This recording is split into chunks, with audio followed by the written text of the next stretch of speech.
Shalom jemaat Tuhan dan pendengar Bread Life yang setia. Setiap kita pasti pernah mimpi. Menurut Sigmund Freud, mimpi merupakan manifestasi dari sebuah keinginan dari dalam diri kita yang belum terwujud. Proses mimpi itu terjadi secara natural di alam bawah sadar kita. Mimpi terjadi di dalam tidur, karena itu tidak setiap mimpi bermakna. Terlebih lagi ada beberapa macam sumber mimpi. Yang pertama, mimpi dari pikiran sendiri. Kesibukan sehari-hari yang berhubungan dengan pikiran kita dapat membawa efek kepada mimpi saat tidur. Yang kedua, mimpi dari roh jahat.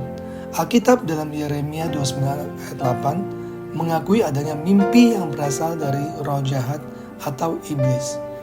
Biasanya ini terjadi kepada seseorang yang tidak percaya kepada Tuhan atau hidupnya jauh dari Tuhan dan tidak pernah diisi oleh kebenaran firman Tuhan.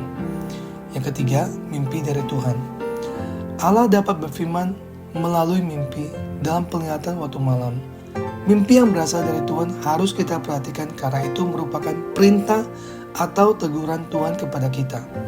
Prinsipnya adalah bahwa mimpi ini tidak akan bertentangan dengan Alkitab.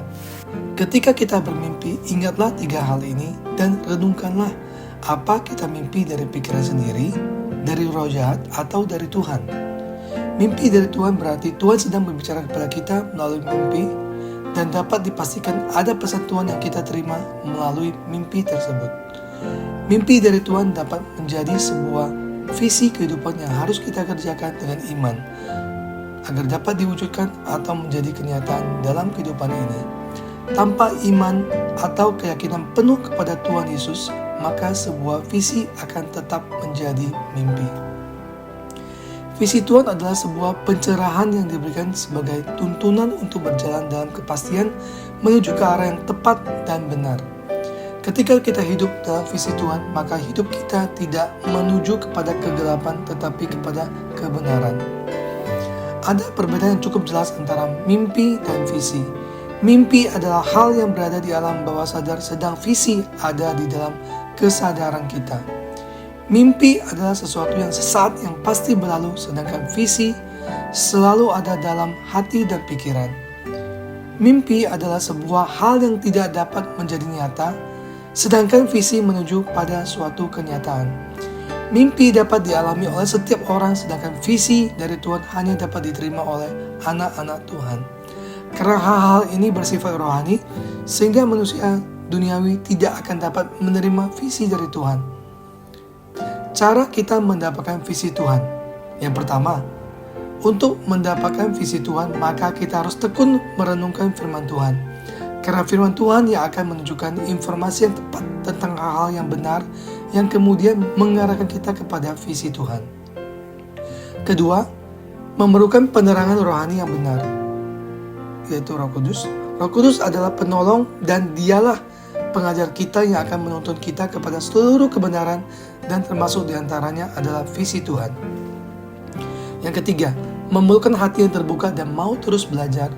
Keterbukaan hati adalah tanda kesiapan untuk menerima visi Tuhan dan hanya bagi mereka yang mau terus belajar, maka mereka akan mendapat visi Tuhan. Jemaat Tuhan dan pendengar Bread Life yang setia, janganlah hanya menjadi seseorang yang hanya suka bermimpi, tetapi hendaknya menjadi seorang yang mempunyai visi dari Tuhan dan mewujudkan visi itu menjadi suatu kenyataan yang tidak hanya berguna dan membangun bagi hidup kita, tetapi juga menjadi alat Tuhan untuk keselamatan dan memberkati bagi banyak orang. Untuk itu ada bagian yang harus kita kerjakan, bukan sekedar hanya menanti datangnya visi dari Tuhan.